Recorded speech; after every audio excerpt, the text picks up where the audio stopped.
Jesús Ramírez, coordinador general de Comunicación Social de la República y vocero de la Presidencia. Es usted escritor, documentalista y periodista. Usted escribió un libro en 2012, La Presidencia Comprada. ¿Es usted obradorista o morenista? Bueno, soy fundador de Morena, por lo tanto, pues soy morenista y trabajo desde hace más de una década con el presidente Andrés Manuel López Obrador, y en la medida en que coincido con su pensamiento y su propuesta de transformación, pues en esa medida soy obradorista. Jesús, usted escribe en La Presidencia Comprada, hace una crítica a las encuestas como una actividad propagandística. El uso que les dan a las encuestas siempre es una tentación de los gobiernos para legitimarse en el poder. ¿Qué piensa usted de las encuestas? No, las encuestas son instrumentos para conocer en un momento dado una circunstancia. Le llaman una fotografía del momento, ¿no? Evidentemente las encuestas son estudios de opinión que son un muestreo. Como muestreo, pues puede escogerse alguna zona, algún distrito o alguna sección electoral que podría beneficiar o perjudicar a alguien en función de cómo vota esa sección, si me hablas de encuestas electorales, ¿no? Entonces, se pueden manejar, sí, se pueden cucharear, como dice el dicho, también se pueden cucharear, y se pueden sesgar desde la formulación misma de en que se diseña la muestra, ¿no? Entonces, la crítica que se hizo en el 2012 fue pues, que se utilizaron las encuestas para apuntalar a un candidato. Entonces se hicieron esos trackings diarios, incluso hubo una televisora que se disculpó porque no coincidió el tracking que traían de las encuestas con los resultados, y bueno, pues también construyen escenarios, ¿no? Las encuestas, que era la crítica que en el libro yo hacía. Sin embargo, las encuestas siguen utilizándose cuando ya el gobernante logra este triunfo y la usa para saber cómo va su gobierno. Las encuestas las utilizan sociólogos, mercadólogos, gobiernos, cualquier nuevo producto, sondea. O sea, el instrumento de preguntar a la opinión pública, a un segmento, a un sector o a una nación, pues son instrumentos que se siguen utilizando en el mercado del comercio de mercancías como en el mercado político, y en ese sentido, pues también para gobernar las encuestas funcionan pues para tener un pulso de la opinión pública. Entonces, el instrumento no tiene la culpa de los fines o los usos que tenga. En todo caso, pues todo gobierno utiliza formas para legitimarse, la misma acción del gobierno. Entonces, no estamos ante un escenario extraño. Si alguien dice que el gobierno usa las encuestas para legitimarse, pues todos los gobiernos las usan, en todo caso para mostrar aceptación o rechazo, ¿no? de los ciudadanos. Aquí lo que yo creo que el debate es, pues, si es suficiente el resultado de una encuesta para legitimar a un gobierno. Yo creo que nunca es suficiente. Ejemplos, ha habido varios y recientes. El gobierno anterior tenía unas encuestas que le favorecían mucho y intentaba usarlas, pero pues al final de cuentas no reflejaban el sentir de la sociedad. Bueno, aquí el tema es importante si las encuestas coinciden con el sentir de la sociedad. Claro, y ese es precisamente el punto, porque en el gobierno de Enrique Peña se utilizaban, incluso el presidente Andrés Manuel López Obrador ha dicho que se cuchareaban. Pues le daban márgenes de aceptación importantes, y lo vemos en la elección esta que acaba de pasar, donde el presidente Andrés Manuel López Obrador resultó triunfador. O sea, qué tan importante y qué tan serio puede ser utilizar estas encuestas para hacer gobierno, para generar políticas públicas, o los partidos políticos para generar candidatos. Pues sí, gobiernos que han querido fabricar un consenso social que no tienen, y entonces manipulan las encuestas. Pero en el caso del gobierno actual, que encabeza el presidente Andrés Manuel López Obrador, pues las encuestas que se están en el debate público son encuestas hechas por los propios periódicos o por empresas. Bueno, hay gobiernos que sí utilizan las encuestas para legitimarse, construyen, digamos, esta idea del consenso, del apoyo social sobre la base de encuestas, contratan empresas o hacen encuestas internas y las hacen públicas. En el caso del gobierno actual, de Andrés Manuel López Obrador, en las conferencias matutinas se han hecho, bueno, se han dado a conocer algunas encuestas, pero ninguna que nosotros hayamos contratado. Son las encuestas del Financiero, las encuestas que saca el Economista con Consulta Mitofsky, o sea, son de empresas que se dedican a, por su cuenta, a hacer un estudio de opinión. Y esto no está contratado por el gobierno, por lo cual entenderíamos que no están sesgadas. Bueno, las encuestas que el gobierno ha difundido en las conferencias matutinas son encuestas elaboradas por los medios de comunicación, por empresas que se dedican al estudio de opinión, pero que no han sido contratadas por el gobierno. Entonces entendemos que si tienen un sesgo no es porque el gobierno haya pagado para ello. Y en todo caso, lo interesante de todas ellas es que coinciden en la alta aceptación que tiene el presidente López Obrador. Jesús, el presidente cambió, llegando al poder, toda forma de comunicación y de información de la manera tradicional como llevaron los gobiernos priistas y panistas. Incluso para muchos ha sido difícil entender esta nueva forma de comunicarse y de informar. Ha generado debates en los medios. ¿Usted qué piensa?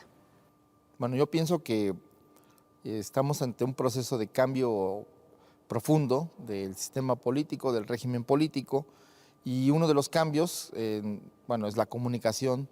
El presidente es un presidente que comunica todos los días sobre su visión de lo que pasa en el país, su punto de vista sobre los problemas y también sobre las soluciones. Al mismo tiempo está a veces gobernando en tiempo real, tomando decisiones en función del escenario que se presenta por las denuncias, los cuestionamientos, exhibir algunas circunstancias, pero yo creo que el principal cambio en materia de comunicación es que es el primer presidente que en su agenda diaria toma en cuenta a los ciudadanos, porque las conferencias de prensa están dedicadas más a los ciudadanos, a explicarles el ejercicio de gobierno, la visión que se tiene de la transformación, el por qué se toman ciertas decisiones, se responde a los cuestionamientos de la oposición, pero la forma en cómo se construye el discurso, la manera en cómo se presentan las cosas, está siendo pensada para los ciudadanos comunes y corrientes, no para los especialistas, no para los periodistas, no para los académicos. Entonces, esa es la diferencia. Y creo que en reciprocidad a esta política, pues hay muchos ciudadanos interesados que miran, observan la conferencia matutina y pues no se pierden una, ¿no? Y es mucha gente. Y el caso está en que sienten que por primera vez el gobierno les está hablando. Y entonces ese es un cambio diametralmente opuesto a la vieja manera de comunicar, que todo era entre bambalinas y todo era a escondidas, a espaldas del pueblo, y que solo se daban a conocer boletines o algunas conferencias, o lo que los medios de comunicación interpretaban o querían interpretar de las cosas para que se tuviera una idea en la opinión pública a partir precisamente de esas notas. Entonces es un cambio radical y es un presidente que está comunicando pues para la sociedad y le está gobernando y al mismo tiempo reflexionando por qué se toman decisiones, y eso es un cambio radical efectivamente, porque también trae consigo un debate público, trae consigo la construcción de ciudadanía y el hecho de que la información sobre la acción gubernamental es la misma, la que tienen los ciudadanos, que la que tienen los periodistas y los especialistas. Eso hace la diferencia. Jesús, el presidente ha sido duro en la crítica hacia algunos medios, hacia algunos periodistas, y ha dicho que no hay periodismo profesional independiente. No digo que objetivo, porque eso es difícil. La objetividad es muy relativa, pero ética. Son muy lejos de eso, es parte de la decadencia que se produjo y lo mismo en la radio y la televisión. La relación entre los medios de comunicación y el poder pues ha cambiado, ¿no? Pasamos de un control absoluto de los medios de comunicación, de un gobierno que dictaba las primeras planas, que incluso corregía, que eliminaba fotos y hasta censuraba a periodistas y hasta pedía el despido de columnistas o informadores que no eran afines o eran incómodos para los gobiernos en turno. Pasamos a lo inverso, ¿no? Que es el poder de los medios se volvió tan grande que incluso hay quienes dicen que pudieron poner un presidente de la República. Entonces, ese es un cambio completamente distinto a lo que se venía viviendo y ahora con la llegada del gobierno de Andrés Manuel López Obrador, lo que vimos fue el cambio de este escenario donde dominaban los medios tradicionales y vimos la irrupción de las redes sociales, que pues hay cosas muy buenas y hay otras cosas no tan buenas. Pero entre las cosas buenas que tienen las redes sociales es que los ciudadanos se convierten en comunicadores, se convierten en opinadores. Y entonces este escrutinio y este debate y esta deliberación pues construye otra manera de interpretar la realidad y que eso ha ayudado a un despertar ciudadano, a una politización de las personas, de los ciudadanos, y ha ido acompañado de un cambio de mentalidad. Y ese cambio de mentalidad nuevo pues habla de un sentido crítico de las cosas, ¿no? De una necesidad de informarse y una necesidad de participar en la vida pública. Y eso creo que es la diferencia con el hoy, y que en eso pues el presidente ha retomado pues este proceso histórico de los medios de comunicación, donde también, digamos, se les ha colocado por el poder que han tenido como pues parte del sistema, cómplices de la corrupción, en fin, por muchas razones, ¿no? Unas tienen que ver con la falta de pago de impuestos o el contratismo exacerbado que en las administraciones anteriores hubo y que se pagaban favores políticos y económicos a través de los contratos. Y entonces vimos que las empresas de medios de comunicación diversificaron sus negocios, dejaron ser solo empresas dedicadas a los medios de comunicación y entraron a otros negocios, a la energía, a la construcción, hasta la atención y manutención de cárceles. Entonces, también eso tiene que ver con ese proceso de crítica que hace el presidente, de los beneficios que obtuvieron por el poder que adquirieron los medios y que incluso tuvieron la fuerza para poder deshacer carreras políticas, ¿no? Ese poder tuvieron los medios, o han tenido los medios, y frente a esas, digamos, realidades, es que el gobierno y el presidente de la República en particular, pues ha hecho expresiones pues críticas, ¿no? de esta historia, para que la gente tenga un punto de vista, digamos, más documentado, de que los medios no solamente se han dedicado a formular, a llevar a cabo la construcción de noticias y de dar cuenta de la realidad, sino también, pues a veces, la interpretación de los hechos, la forma en cómo abordan ciertos temas, pues también tiene que ver con los intereses que representan, ¿no? Por eso decir que no hay un periodismo 100% objetivo, porque eso es difícil. Digo, nadie es 100% neutral. Uno siempre, como periodista, pues forma parte del proceso de distinguir y de escoger cuál es lo que se quiere expresar, ¿no? Qué es lo que se quiere mostrar al público. Y eso es una selección que uno hace y es un sesgo inevitable que uno le da a las noticias, ¿no? Aquí el chiste es, en el caso de la ética periodística, es que lo que uno exprese, presente, exponga ante los ciudadanos, pues sean hechos reales y opiniones reales, no inventadas. Entonces, en esa medida se cumplirá el hecho periodístico de la ética, ¿no? Sin importar si el abordaje, la crítica, el punto de vista, pues eso es inherente a quien lo elabora, ¿no? Esta frase, el periodismo es crítica, lo demás son relaciones públicas. ¿Qué le dice a usted? Bueno, que el periodismo en sí, al dar cuenta de los hechos, pues a veces afecta intereses, ¿no? Y en ese sentido se vuelve crítico.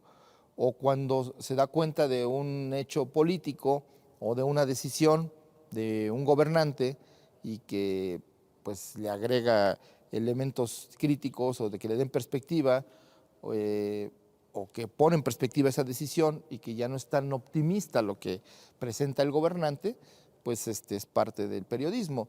Y sí, yo coincido, el periodismo es crítica porque es inherente, es un elemento necesario para la democracia, pero también es inherente a la democracia que estamos construyendo, la importancia de que el interlocutor, el periodista, digamos, también el público que lo lee, el ciudadano que lo lee, también sepa, digamos, de su perspectiva. Primero, que el trabajo que está presentando sea real, y segundo, pues, cuál es la perspectiva que está presentando, ¿no? ¿Por qué lo está asumiendo esta crítica? ¿Por qué se está planteando pues una diferencia con la perspectiva que plantea el gobierno? Yo creo que eso es importante, ¿no? Que por un lado se cumplan esta idea de que se muestren los hechos y se muestre, darle un contexto a la noticia, pero también darle un contexto de por qué ese punto de vista que se tiene, ¿no? Hay quienes lo hacen abiertamente y hay otros que pues no están, cada vez queda más claro para la opinión pública, para los ciudadanos, desde dónde se está escribiendo, ¿no? ¿Se puede tener una relación sana, gobierno, medios de comunicación? Pues se tiene que tener ¿Se ha construido? Se tiene que tener una relación sana sobre la base del, pues exponer claramente los intereses y las perspectivas que se tienen. Yo creo que eso es muy sano en la medida en que abiertamente pues cada quien juega sus cartas y los ciudadanos pues ya saben, digamos, a qué atenerse, ¿no? El tema a veces es que se difunden noticias que no son exactamente la verdad, son medias verdades, o se exagera a veces ciertas informaciones con el efecto de afectar, o sea, con la intención de afectar al gobierno, o de plano noticias falsas. Pero yo creo que esta relación que va a seguir existiendo con estas componentes, pues se va a ir moderando a partir del público. Curiosamente, la manera en cómo se va a asentar esta relación es cuando tenga consecuencias, ¿no? Si un gobernante obra mal, declara mal en el sentido de que expresa prejuicios o expresa el tipo de valores que la sociedad rechaza, pues los va a rechazar la sociedad. De igual manera, si los medios de comunicación no atienden a sus audiencias y empiezan o hacen trabajos que contradicen la labor periodística y se dedican a hacer propaganda para defender ciertos intereses, pues también sus propios públicos, sus audiencias, pues los van a cuestionar o castigar o a lo mejor les van a aplaudir si es que es lo que están buscando los ciudadanos. Pero mientras sea, digamos, libre y sea, digamos, expuesto y sea transparente estos vínculos, yo veo que en esa medida también se van a asentar las relaciones entre el poder político y el poder mediático, porque son un poder y a veces no se presentan como que solo son relatores o contadores de historias, ¿no? También juegan en el proceso político de construcción de lo que la gente, la idea que se construye la gente de los temas, de los problemas, del acontecer diario, y que en esa medida también pues son un actor, ¿no? Entonces no solamente son testigos privilegiados de la realidad, sino también son parte de esa realidad. Uno de los aciertos de la comunicación social del gobierno de la República es pues ganarse el discurso, la narrativa cada mañana. ¿Cómo se construye esto, Jesús? ¿Tienen reuniones? ¿Se fijan la agenda de temas? Bueno, en primer lugar, sí, antes la agenda la dominaban pues los sectores económicos y los medios de comunicación. Imponían la agenda al gobernante en turno e incluso pudiéramos decir que el papel tradicional de los medios, digamos, comerciales, tradicionales, les daba tal fuerza que podían someter al gobierno en turno en función de ciertos temas, ¿no? Entonces, creo que ese se rompió.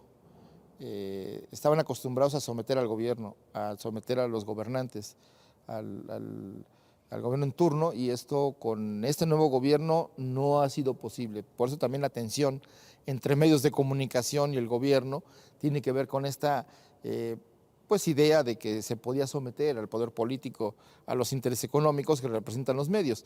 Esto ya se rompió, entonces lo que sucede es que con las conferencias matutinas, pues el gobierno fija la agenda.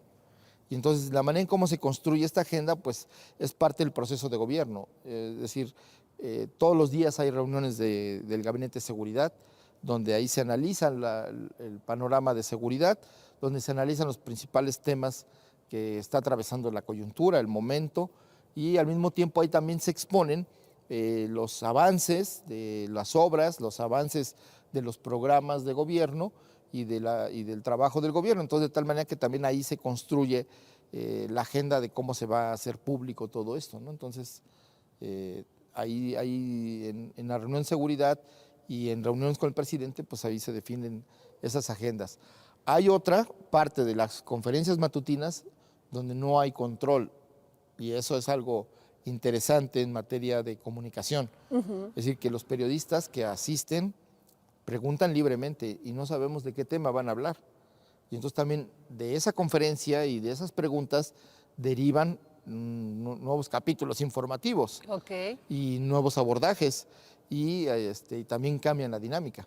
Entonces ahí ha habido denuncias de funcionarios que se han hecho investigaciones por las denuncias que se han hecho y han tenido que salir.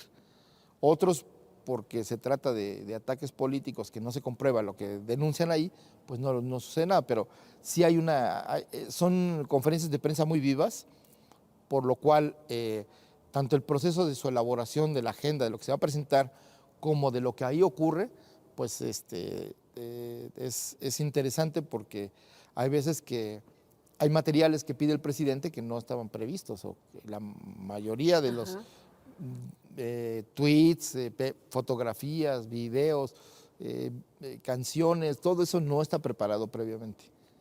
O sea, se solicita en tiempo real. Estamos en tiempo real produciendo un programa de televisión prácticamente, porque estamos aquí, parece un programa de televisión.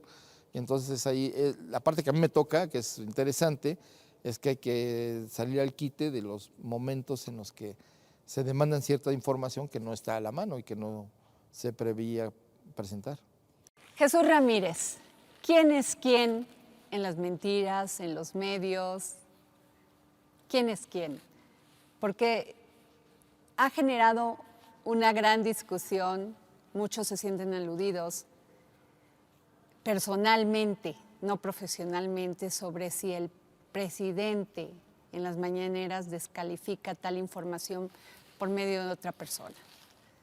¿Qué piensa usted? Bueno, primero me gustaría señalar que cuando el presidente cuestiona a un comunicador, un medio de comunicación, lo hace más por fines didácticos que con otros fines.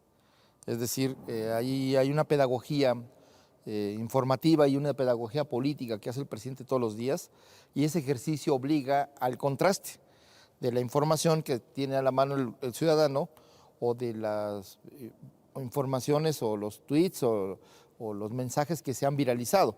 Y entonces se retoman para justo contrastar, reflexionar y hablar de ello, porque ayuda a poder fortalecer el punto de vista, ¿no?, del gobierno. Eso es sin duda. El quién es quién, pues ahora sí que eso lo definen las audiencias, lo definen los lectores, lo definen quienes consumen medios de comunicación. El gobierno, en la sección de quién es quién en las mentiras de la semana, pues ha buscado combatir, por un lado, las noticias falsas, las fake news tan famosas, y los sesgos informativos, también con fines didácticos. No es contra nadie en lo personal. Como le dije a un periodista connotado y famoso que preguntaba, hacía la misma pregunta, bueno, esto es personal, esto qué, ¿a dónde va? Le decía, no, nuestra tarea es de información y de pedagogía frente a los problemas, y para que se entienda, digamos, cuál es el punto de vista del gobierno y qué sustenta las decisiones del gobierno. No son improvisaciones, no son ocurrencias, hay todo un análisis y de hecho la mayor parte de las cosas que están haciendo ya se habían prometido en la campaña, o sea, han sido cosas que se analizaron y se propusieron. Entonces, aquí la idea es más, pues, las noticias falsas como las campañas de desinformación o las campañas de odio, pues sí afectan el estado de ánimo de los ciudadanos, sí confunden a la gente. La desinformación, pues precisamente lo que genera es eso, confusión. Entonces, frente a ello, pues se decidió que una buena manera para las cosas más importantes, pues contrarrestar esta desinformación era presentar las respuestas en la conferencia para que tuvieran la misma atención que tuvieron, digamos, las mentiras, ¿no? Entonces, es más bien un ejercicio de aclaración, de precisión de los temas, pero no es contra nadie ni contra ningún medio en específico. Es más qué información o desinformación está circulando que afecta el punto de vista de la gente. No es nada personal. Jesús. Ni es contra nadie en lo particular. Hay unos clientes, digamos, por decirlo así, asiduos, porque se empeñan en construir un imaginario que no existe. O sea, hay intelectuales, hay comunicadores que están empeñados pues en golpetear al gobierno. Pues esa es su libertad y eso nadie los cuestiona. Pero el sesgar la información o el decir medias verdades o de plano mentiras deliberadas, pues eso no, nosotros tenemos que de alguna manera precisarlas, aclararlas, ¿no? Entonces, esa sección es para eso, no es nada personal, diría el clásico, y creo que ha tenido consecuencias. Creo que en las redacciones, y ahí no me dejarán mentir los correctores, los jefes de información, pues más vigilantes respecto al trabajo de los reporteros, que las fuentes sí sean fiables, que esté contrastada la información y sobre todo que pues no haya estos sesgos en los titulares o bueno, en los titulares todavía cuesta más porque sí es la visión editorial del periódico o del medio, ¿no? Pero sí que los contenidos de la información sí estén sustentados. Eso dicho por varios de los personajes que han aparecido por ahí de repente en algunas secciones. Jesús, ¿el gobierno de la 4T nunca ha tenido la tentación de censurar? No. Aquí yo creo que somos, pues yo no sé en la historia, pero yo creo que uno de los pocos gobiernos en la historia que no se ha tentado a querer controlar los medios de comunicación. Se cuestiona que si se estigmatiza a los periodistas, que si se estigmatiza a los medios, que este debate que existe o estos cuestionamientos que hace el presidente o el gobierno vulneran la seguridad o la imagen de los medios. Yo creo que todo eso se exagera. No estamos acostumbrados a una democracia más deliberativa, donde pues haya mensajes de ida y vuelta y donde el debate sea debate realmente, ¿no? Yo creo que tanto el gobierno como los medios, como la sociedad tenemos que aprender todavía en este proceso de construir una cultura democrática.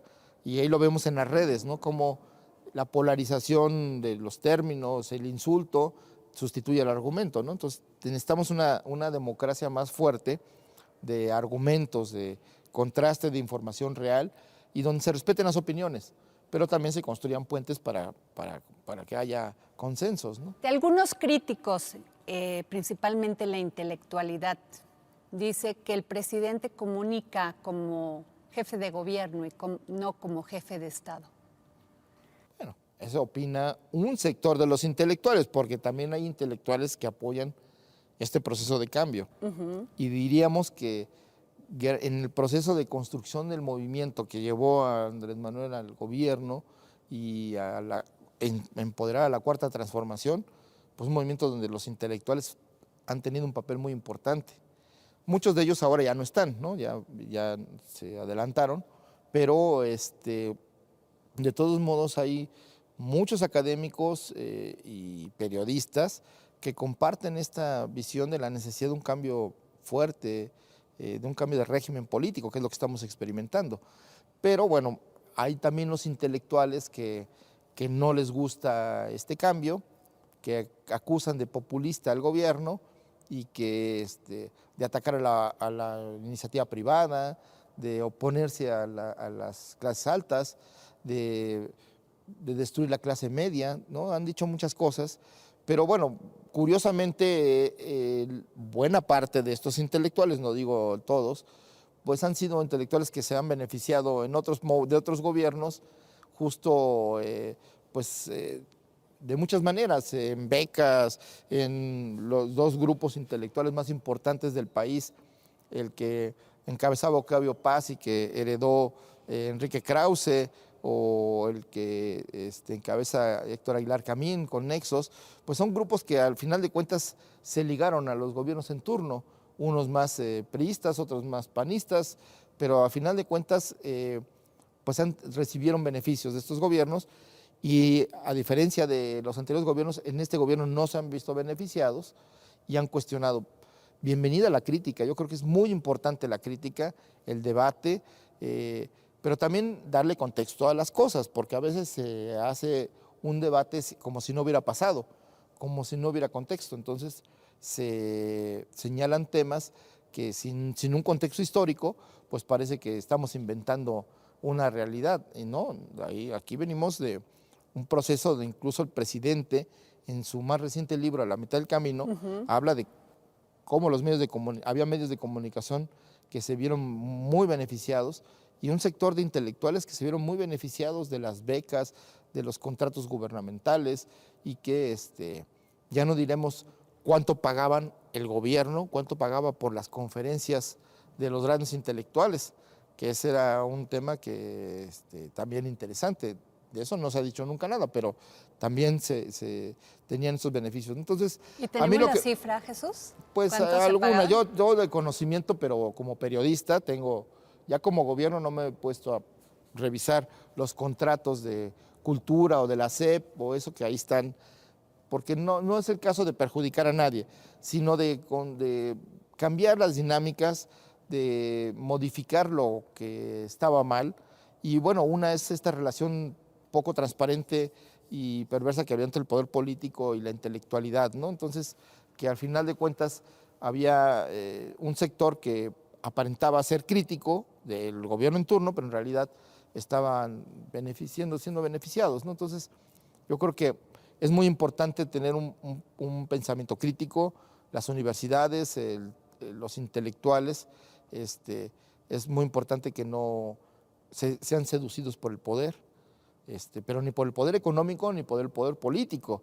Y entonces eso es algo que la dinámica que hoy vivimos pues ha puesto en entredicho también, no por el gobierno, sino por la sociedad, ha puesto en entredicho el papel de los intelectuales, que cada vez pues han disminuido, visto disminuido su influencia, ¿no?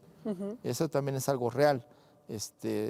Yo creo que eso, pues por un lado genera condiciones para una renovación del pensamiento, de nuevas voces, de los jóvenes que se empoderen, pero también el vacío de que el pensamiento, el conocimiento profundo, la historia, pues no sean tomadas en cuenta en el acontecer y comunicativo diario, ¿no? Entonces, hay que equilibrar, ¿no?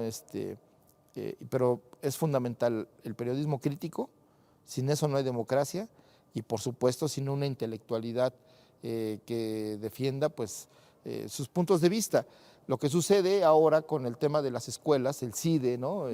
Como un centro de estudios de educación superior público que está viviendo cambios administrativos y cambios de autoridad, y también modificando su dinámica. Por ejemplo, una muy importante es que antes a los estudiantes de más bajos recursos se les cobraba y ahora las becas son gratuitas, ¿no? Entonces, se están cambiando también la dinámica para permitir que nuevos sectores arriben a estos centros de investigación especializada, pero en el debate que ha habido alrededor del movimiento, por ejemplo, del CIDE, la crítica a la UNAM, a otras universidades privadas y públicas, es la defensa de la libertad de cátedra y de la libertad de pensamiento. Okay.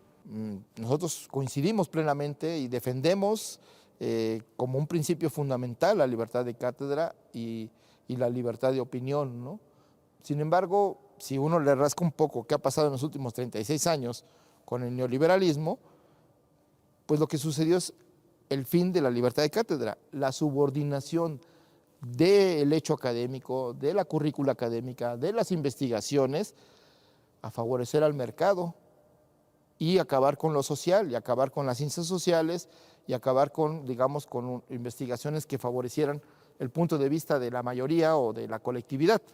Entonces, lo que hemos visto, y eso se puede estudiar en las tesis, en los libros que los propios académicos, maestros o los intelectuales han publicado, cómo se modificó el pensamiento en las universidades, cómo se cambiaron las dinámicas académicas y se les eliminaron estas libertades que tenían. Por ejemplo, en la UNAM, ahora se defiende que hay mucha libertad de cátedra y que queremos nosotros acabar con esa libertad de cátedra, pero sucede que las matrices para digamos, para la evaluación de los estudiantes las elaboraban desde el centro, no las elaboraban los propios maestros, y tenían que ceñirse a los contenidos que eran elaborados por la autoridad universitaria, no por el profesor que estaba dando la cátedra. Eso afecta a la libertad de cátedra.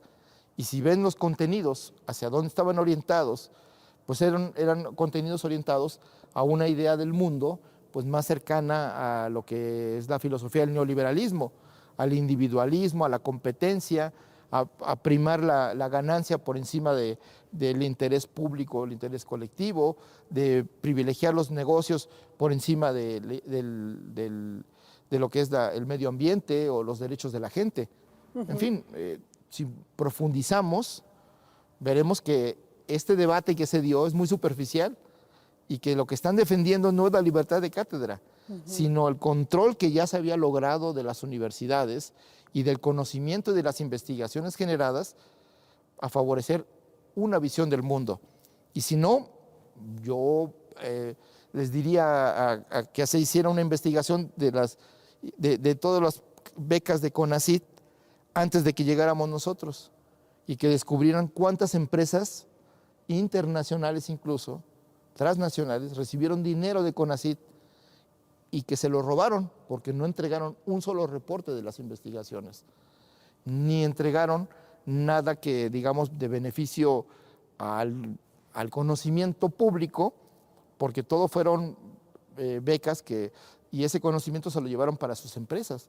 Eso contradice completamente la ética del CONACYT, porque es un centro de investigación, de promoción de la investigación científica y tecnológica con dinero público, pues para que redunde en un beneficio público. Y aquí lo que se hizo fue fortalecer la investigación privada para beneficio privado con dinero público. Y de esa investigación todavía llevamos 3 años y yo no he visto ningún medio de comunicación que haya hecho esa investigación. Incluso el presidente ha dicho que mucho de este dinero que iba para los fideicomisos y para muchos, como estas universidades, pues era desviado, igual en el campo, que va a llegar directamente a los que debe de llegar. Bueno, sí, porque el Procampo beneficiaba a los grandes productores del campo, a las mismas empresas, a los agronegocios, o incluso hasta familias vinculadas a grupos de la delincuencia organizada, y no a los campesinos. Jesús Ramírez, el presidente ha dicho que los medios han sido más críticos con él de lo que fueron con Calderón y con Enrique Peña y con otros sexenios. ¿Es cierto? Bueno, yo creo que sí ha habido pues campañas de desinformación y de información para, digamos, cuestionar al gobierno, sus decisiones, su manera en cómo ha actuado, ¿no? Por ejemplo, se hizo mucho escándalo con las estancias infantiles. Todavía hoy escucho comentaristas, veo columnistas, veo comunicadores en radio y televisión que dicen, cerraron las estancias infantiles. Las estancias infantiles están ahí, solo cambió la manera en cómo estaban entregándose los recursos, porque las estancias infantiles eran un negocio de cierto partido, porque tenían a los militantes ahí y recibían recursos y las familias iban a o sea, esas ¿no estancias. Es cierto que han desaparecido las estancias infantiles? Ahora lo que sucede es que ya no son los organizadores de las estancias los que reciben el dinero, sino las familias. Y entonces la madre de familia, el padre de familia decide a dónde va a llevar a su hijo. Esa es la diferencia, porque se descubrió que de los 280,000 niños inscritos o que justificaban las ayudas para las estancias infantiles, 100,000 90,000 no aparecieron. No se pudo comprobar su existencia, eran prácticamente niños fantasma. Entonces, se cambiaron las reglas de operación y ahora se está dando a más de 200,000 personas, 200,000 familias, el apoyo para que puedan dar a sus hijos pequeños un lugar donde pues puedan no solo darles una comida y darles cierta instrucción, educación básica según la edad, ¿no? De preescolar, pero eso, entonces, por ejemplo, esa es una de las cosas que hoy en día todavía se dice que eso ocurrió. La oposición misma, pues bueno, está en su derecho de hacer la interpretación que crea de la realidad, pero el hecho de que los intelectuales, los medios digan esas cosas, pues uno dice, bueno, ¿con qué seriedad si eso no ocurrió, no? Muchas gracias por esta entrevista, Jesús Ramírez, vocero de la Presidencia de la República. Pero muy agradecido y pues mucha suerte. Gracias, Jesús.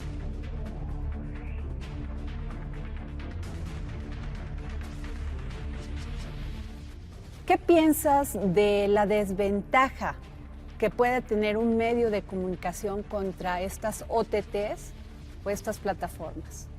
Porque ellos no pagan impuestos, no tienen las mismas condiciones. Bueno, ya empiezan a pagar impuestos porque por los ingresos ya se pagan impuestos. Antes no había toda OTT que recibe ya tiene que cotizar ante el SAT, tiene que darse de alta.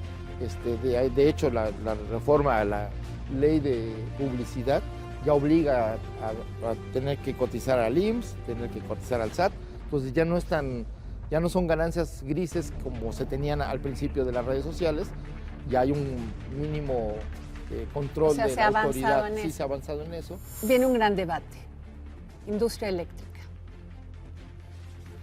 Contratos leoninos, demandas, legisladores que no están de acuerdo, el presidente los ha calificado de conservadores y neoliberales. Sin embargo, es un tema que se tiene que solucionar. ¿Qué piensas?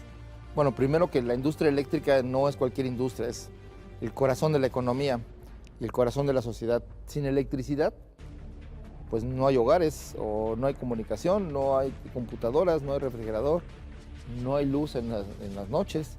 Entonces, la electricidad es un elemento ya esencial de la vida de los pueblos, de la gente, y entonces garantizarlo para tener un mínimo, una vida digna, pues es una tarea del Estado. El problema es que las empresas privadas, su incentivo es de obtener más ganancias, y más ganancias, y más ganancias, sin importar el tipo de servicio, sin importar la calidad de la energía, sin importar la estabilidad. Y entonces, esa lógica ya la vimos que está generando problemas en otros países. El modelo que aquí se estableció en el 2013 es el modelo que ahora está, digamos, explotando en España, que está llevando al aumento de la energía eléctrica a situaciones impagables para las familias. Y el gobierno español quiere intervenir, pero por la ley le impide actuar para regular el mercado. Entonces, está amarrado de las manos para poder garantizar al pueblo español pues, el mínimo para poder vivir bien y que no se ponga en riesgo su vida por pagar la luz, ¿no? Y dejar de comer o dejar de pagar otros servicios o otras necesidades que tienen. ¿El INSABI es una carga para el gobierno? El INSABI es un proyecto, un proceso de crear un sistema público nacional que sea gratuito en la atención y sea gratuita también la medicación, o sea que tratamientos, los medicamentos y la supervisión médica sea gratuita. Y estamos en ese proceso. El INSABI va a terminar, y es en el proceso en el que estamos ahora, en lograr que el sistema IMSS Bienestar sea el sistema público federal a nivel nacional para crear este sistema gratuito de atención, medicación y tratamiento para todos los mexicanos. El presidente adelantó la sucesión presidencial y la adelantó en su partido, Morena. ¿Qué tanto se va a involucrar en esto? Bueno, él va a ser respetuoso de los procesos, del proceso mismo de Morena y del proceso electoral y de los procesos internos de los partidos. Esto de que se adelantó, más bien ya cambiaron las reglas, ya cambiaron las condiciones. ¿Por qué no, a diferencia del sistema político anterior, donde todos eran tapados y donde el presidente de manera muy discrecional podía apoyar o no o negarle la candidatura a alguien? Yo creo que eso se acabó. El dedo en la llaga.